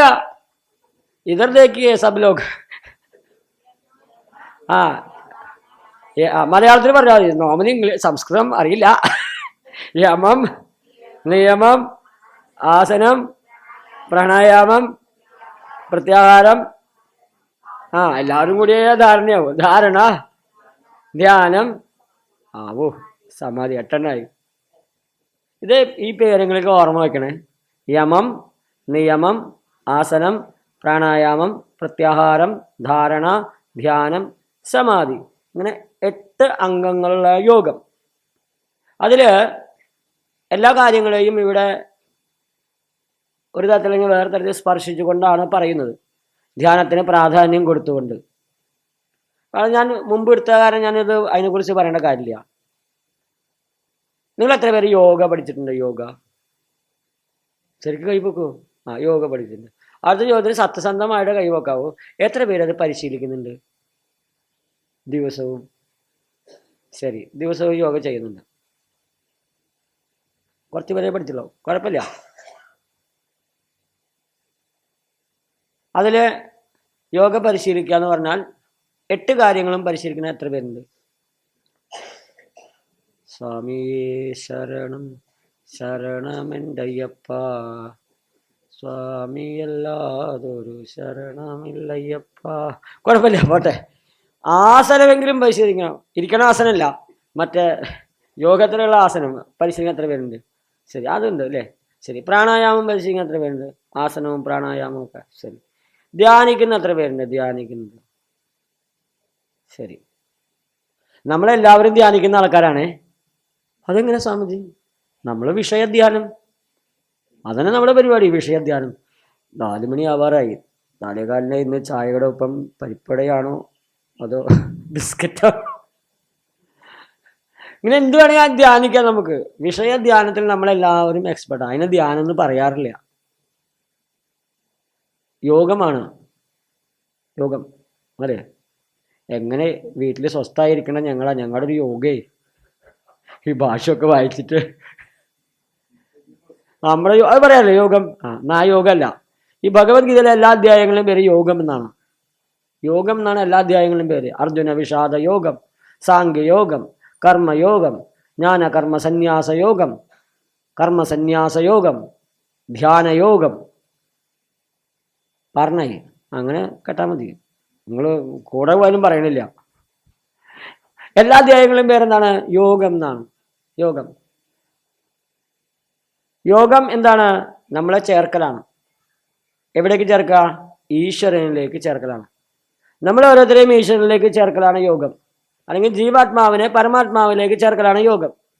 ജീവപരയോരൈക്യം, ജീവേശ്വരയോരൈക്യമാണ് എന്ത്? യോഗം.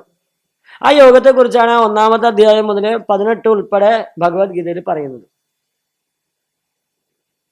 അതിലൊരു ഭാഗമാണ് മനസ്സിനെ അടക്കുന്നത്. ഈ യോഗത്തെ നമുക്ക് ചെയ്യാനുള്ള ഒരു പ്രാഥമികമായ ഒരു പടിയാണ് ഇപ്പൊ നമ്മൾ ചെയ്യുന്ന യോഗാസന മുറകളൊക്കെ. അത് നിരന്തരം പരിശീലിക്കണം. എന്താണ്? നമ്മുടെ ശരീരത്തെ അടക്കുമ്പോൾ നമുക്ക് മനസ്സിനെ അടക്കാൻ പറ്റും. ഏതുപോലെ? ഇപ്പൊ നമ്മളെല്ലാവരും സ്വസ്ഥമായി ക്ലാസ് കേൾക്കാൻ തയ്യാറായിട്ട് ഇരിക്കുകയാണ്, അല്ലേ? കസാരയുണ്ട്, വെളിച്ചമുണ്ട്, ഫാനുണ്ട്, വേറെ ശബ്ദങ്ങളൊന്നുമില്ല. സ്വസ്ഥമായി നമ്മൾ ഇരിക്കാം, അല്ലേ? അപ്പൊ നമ്മളോട് സ്വാമിജി പറയാം, ഈ അന്തർയോഗത്തിൽ ഇനി മുതൽ കസാര ഉണ്ടായിരിക്കുന്നല്ല എന്ന് പറഞ്ഞാലോ വളരെ നന്നായിരിക്കും. സ്വാമിജി പ്രിയപ്പെട്ട ശിഷ്യന്മാരുമായി സത്സംഗം നടത്തിക്കൊള്ളൂ. നമുക്ക് പറ്റുമോ? എത്ര നേരം ഇരിക്കാൻ പറ്റും? അപ്പൊ നമുക്ക് സുഖമായി ഇരിക്കാനുള്ള ഒരു ഇരിപ്പിട തന്നത്. ഈ സുഖമായിട്ടുള്ള ഇരിപ്പ് തന്നെ നമ്മുടെ മനസ്സിനെ സ്വസ്ഥമാക്കും. അല്ലെങ്കിലോ ഇപ്പൊ താഴെ ഇരിക്കുന്ന ആൾക്കാർ ഒരു ഇഷ്ടമായിട്ട് ഇരിക്കുന്നതാ, എന്നാലും എന്ത് പറ്റും? കുറച്ച് കഴിഞ്ഞാൽ കാല് വേദനിക്കുന്നുണ്ടോ എന്നൊരു സംശയം. വലത്തെ കാല്. അപ്പൊ ഈ കാലത്ത് ഇപ്പുറത്തേക്ക് വെച്ചു. അപ്പോഴാണ് ഈ കാല് വേദനിക്കുന്നുണ്ടോ എന്ന് സംശയം. പിന്നെ 2 കാലം ഇടയ്ക്കിടയ്ക്ക് വേദനിക്കാൻ തുടങ്ങി. അപ്പൊ അങ്ങനെ വെച്ചു, ഇങ്ങനെ വെച്ചു, കുറച്ച് കഴിയുമ്പോൾ നീണ്ടി വെച്ചു, അല്ലേ? നിലത്തിരുന്നാല് ഇല്ലേ? അങ്ങനെയല്ലേ? പിന്നെ നമ്മൾ ഇങ്ങനെ ഇരിക്കേണ്ട, നമ്മൾ അമ്മയ്ക്ക് ഇരിക്കണം പോലെ ചെമ്മനോട് ചേർച്ചാന്നിരിക്കും. അതെ, അതെന്ന് പറഞ്ഞ ഇതിലെ ഏറ്റവും പ്രധാനപ്പെട്ട സാധനം എവിടെയാ? ഉള്ളിലാ. മനസ്സിലായില്ലേ? ഇവിടെ നമുക്ക് സ്വസ്ഥമായി നമ്മൾ ഇരുന്നപ്പോൾ നമ്മുടെ മനസ്സും സ്വസ്ഥമായി. അതാണ് യോഗ ആസനങ്ങളിലൂടെ, ആസനജയത്തിലൂടെ മനോനിയന്ത്രണം. ആസന നിയന്ത്രണത്തിലൂടെ മനോനിയന്ത്രണം, മനസ്സിനെ നിയന്ത്രിക്കലാണ് അവിടെ. പിന്നെ അടുത്തത് പ്രാണനിയന്ത്രണത്തിലൂടെ മനോനിയന്ത്രണം. ഈ രണ്ട് പ്രധാന കാര്യങ്ങളാണ് അവിടെ നമ്മൾ പ്രാഥമികമായിട്ടും ചെയ്യുന്നത് യോഗത്തിൽ. അങ്ങനെയല്ല യോഗ പഠിച്ച ആൾക്കാർ പറയൂ അല്ലേ? ആണെന്ന് സമ്മതിച്ചു, ഭാഗ്യം, ഞാൻ രക്ഷപ്പെട്ടു. പിന്നെ അതിനെ തുടർന്ന് മുകളിലേക്ക് പോകുന്നതാണ് എന്ത്? പ്രാണായാമം, പ്രത്യാഹാരം, ധാരണ, ധ്യാനം, സമാധി തുടങ്ങിയതൊക്കെ. എല്ലാത്തിൻ്റെ ഉദ്ദേശം എന്താണ്? ഹൃസ്ഥലേ മനസ്വസ്ഥതാ ക്രിയ ചിത്തയോഗബോധാശ്ച നിശ്ചിത എന്ന് രമണ മഹർഷി. ഹൃസ്ഥലേ മനഃ സ്വസ്ഥതാ ക്രിയ.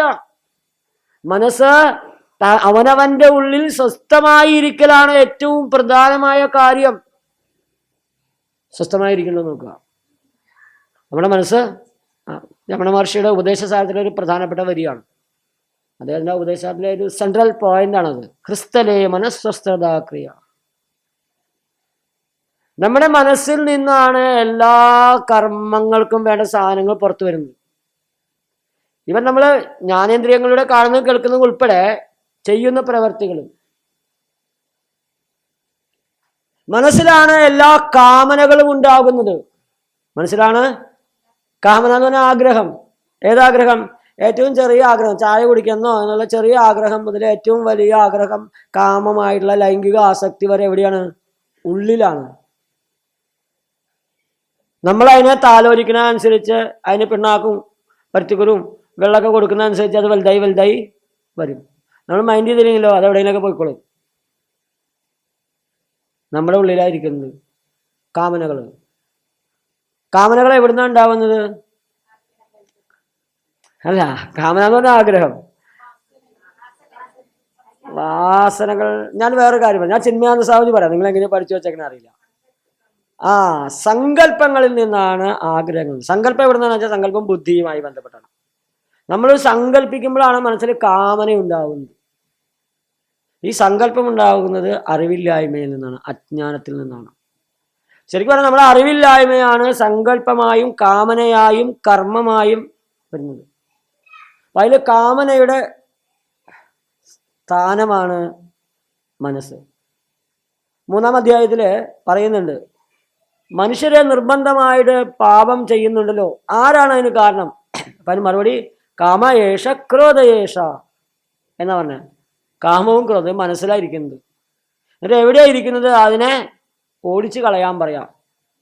മനസ്സും ബുദ്ധിയും ഇന്ദ്രിയങ്ങളാണ് അതിൻ്റെ ആവാസസ്ഥാനം. അവിടെ നിന്ന് തന്നെ തുരത്തു എന്നാണ് പറയുന്നത്. ഓർമ്മയില്ലത്? ഓർമ്മയുണ്ടെന്ന് പറയോ? വെറുതെ പറയോ? ഞാനൊന്ന് സമാധാനിച്ചോട്ടെ. അതെ സ്വാമിജി, അങ്ങനെയല്ല, ഞങ്ങളെ 6-ാം അധ്യായം പഠിക്കാൻ വന്ന, അതിൻ്റെ ഇപ്പുറവും നോക്കാനേ പാടില്ല. അങ്ങനെ പാടില്ല കേട്ടോ. അപ്പം മനസ്സ് നിയന്ത്രിക്കണം. മനസ്സ് നിയന്ത്രിക്കാനുള്ള ഒരു സംഭവമാണ് യോഗാഭ്യാസം, അഷ്ടാംഗ യോഗം. അല്ലെങ്കിലോ സാധാരണ അർത്ഥം എടുത്താൽ നിരന്തരമായ അഭ്യാസം, നിരന്തരമായ പ്രയത്നത്തിലൂടെ മനസ്സിനെ നമുക്ക് അടക്കാൻ സാധിക്കും. എന്നാലും സ്വാമിജി ശങ്കരഭാഷ്യം പറയുമ്പോൾ മറ്റു കാര്യങ്ങൾ പറയും. അതിപ്പോൾ ഞാൻ ഇപ്പോൾ പറയേണ്ട കാര്യമില്ല. നിങ്ങൾക്ക് എത്ര പേർക്ക് രാവിലെ ചായ കിട്ടുന്ന ആഗ്രഹങ്ങൾ എത്ര പേരുണ്ട്? സത്യം പറഞ്ഞാൽ കണ്ണുപൊട്ടി കൂടാം. ശരിക്കും കൈവെക്കോ? രാവിലെ 6 മണിക്കോ 6:30-ക്കോ 7 മണിക്കോ 5:30-ക്കോ ഒക്കെ ചായ വേണം നിർബന്ധമുള്ള എത്ര പേരുണ്ട്? ചായ, കട്ടൻ ചായ, സുലൈമാനി, മറ്റേ കാപ്പി, അങ്ങനെ എന്തെങ്കിലും. ഇത്ര കുറച്ച് ആൾക്കാരല്ലോ. ഈശ്വര, ശരി, ഇത്ര കുറച്ച് ആൾക്കാർ. ഇത് നമ്മൾ കഴിച്ചില്ലെങ്കിൽ, കിട്ടിയില്ലെങ്കിൽ നമ്മൾ എത്ര പേർക്ക് അസ്വസ്ഥരാകും എന്ന് നോക്കിയാൽ മതി. ചില ആൾക്കാർ 2-3 കിലോമീറ്ററൊക്കെ രാവിലെ നടന്നു പോയി ചായ കുടിച്ചു വരും അല്ലേ? വീട്ടിൽ ഉണ്ടാക്കാൻ മടികൊണ്ടാ. വീട്ടിൽ അടുപ്പ് കത്തിച്ചുണ്ടാക്കിയാൽ മതി. പകരം നടത്തുവായില്ലേ, ചായ കുടിക്കുകയും ചെയ്യാം. കിലോമീറ്റർ പോയിട്ട് ചായ കുടിച്ചു. ചായ കിട്ടിയില്ലെങ്കിൽ ടോയ്ലറ്റ് പോകാൻ ബുദ്ധിമുട്ടുള്ള ആൾക്കാർ വരെയുണ്ട്. പറഞ്ഞെന്താണെന്നറിയോ? നമ്മൾ ഉണ്ടാക്കി വെച്ച ശീലമാണ്. നമ്മുടെ മനസ്സിന് നമ്മൾ തന്നെയാണ് ഇങ്ങനെ ഓരോ സാധനങ്ങൾ കൊടുത്ത് പുല്ലും പിണ്ണാക്കും വൈക്കോലൊക്കെ കൊടുത്തിട്ടിരിക്കുന്നത്. ആണോ അല്ലയോ നിങ്ങൾ നോക്കിയാൽ മതി. അല്ല, നല്ല ശീലങ്ങളൊക്കെ ആവാം, പക്ഷേ അത് നമ്മളെ ഭരിക്കുന്നുണ്ടോ എന്നുള്ളതാണ്. അപ്പൊ നിരന്തരമായ പരിശീലനത്തിലൂടെ മനസ്സിനെ അടക്കാം, അല്ലെങ്കിൽ യോഗാഭ്യാസത്തിലൂടെ മനസ്സിനെ അടക്കാം. ഇനിയോ വൈരാഗ്യം കൊണ്ട്, വൈരാഗ്യം എന്താണ്? വിഗതഹാരാഗം, രാഗമില്ലാത്ത അവസ്ഥ. അല്ലാതെ നമ്മൾ മലയാളത്തിൽ പറഞ്ഞ വൈരാഗ്യമല്ല. മലയാളത്തിൽ പറഞ്ഞ വൈരാഗ്യം വൈരം എന്നുള്ളതിന്റെ അർത്ഥമില്ല നമ്മൾ പറയാറ്. വൈരാഗ്യം എന്ന് പറഞ്ഞാൽ രാഗമില്ലാത്ത അവസ്ഥ, രാഗം, ഒന്നിനോടുള്ള താല്പര്യം. ഈ ലോകത്തെ നമുക്ക് താല്പര്യമില്ലാത്ത സാധനങ്ങൾ എന്താ ഉള്ളത്? എല്ലാത്തിനും വലിയ താല്പര്യമാണ്, രാഗമാണ്. സകല സാധനം, നേരത്തെ പറഞ്ഞ ഇന്ദ്രിയ വിഷയങ്ങളോടൊക്കെ താല്പര്യമാണ്. എല്ലാ കാര്യങ്ങളും അതിൽ ഉൾപ്പെടും. അതിനൊക്കെ എത്ര കണ്ട് നമുക്ക് കുറയ്ക്കാൻ പറ്റിയിട്ടുണ്ട്? നമ്മുടെ മനസ്സിനെ പിൻവലിക്കാൻ പറ്റിയിട്ടുണ്ട്? ആര് ചെയ്യും? നമ്മൾ ഓരോരുത്തരും ചെയ്യണം. ഒരു പ്രഭാഷണം കേട്ടത് കൊണ്ട്, അല്ലെങ്കിൽ പ്രഭാഷണം നടത്തിയത് കൊണ്ടൊന്നും നടക്കില്ല. നമ്മൾ വിചാരിക്കണം, എത്രയെത്ര കാര്യങ്ങളിൽ നമ്മൾ പെട്ടുകിടക്കുന്നുണ്ട്. നമ്മുടെ മനസ്സ് എത്രയെത്ര കാര്യങ്ങളിൽ ശരിക്കും ഇങ്ങനെ ഇഴുകിച്ചേർന്ന് കിടക്കുന്നുണ്ട്, ആവശ്യമില്ലാതെ കൊണ്ട്.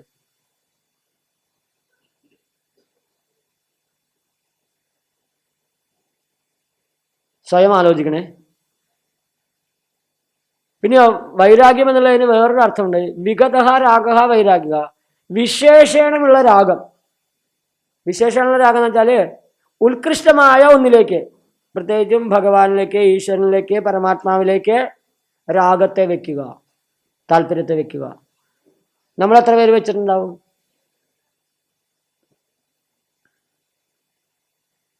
ചിന്മയാനന്ദ സ്വാമിജി പറയും, detach from the lower, attach to the higher.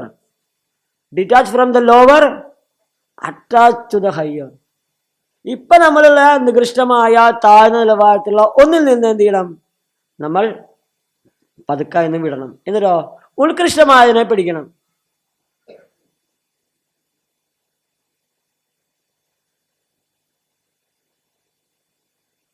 ചെയ്യാറുണ്ടോ?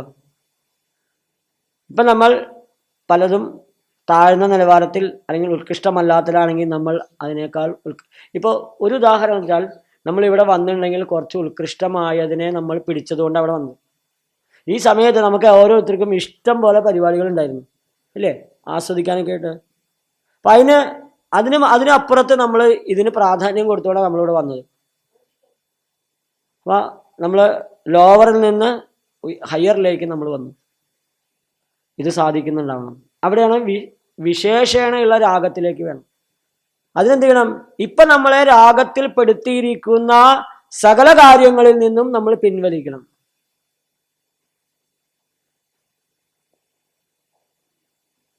ശമാധി ഷഡ്ക സമ്പത്തി കാ കേ കൂ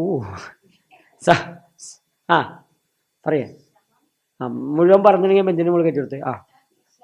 ശമം, ദമം, ശ്രദ്ധാസ്വഭാവം പഠിച്ചതിന് ഉപകാരമുണ്ട്.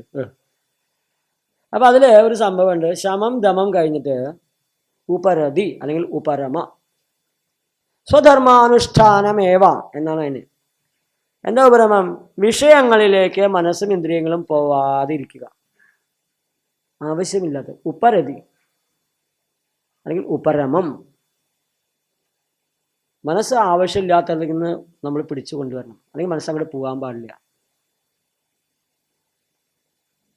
ഭാഗവതം പറയും, തസ്മാത് കേനാപി ഉപായേന മനഃകൃഷ്ണേ നിവേശയേത്.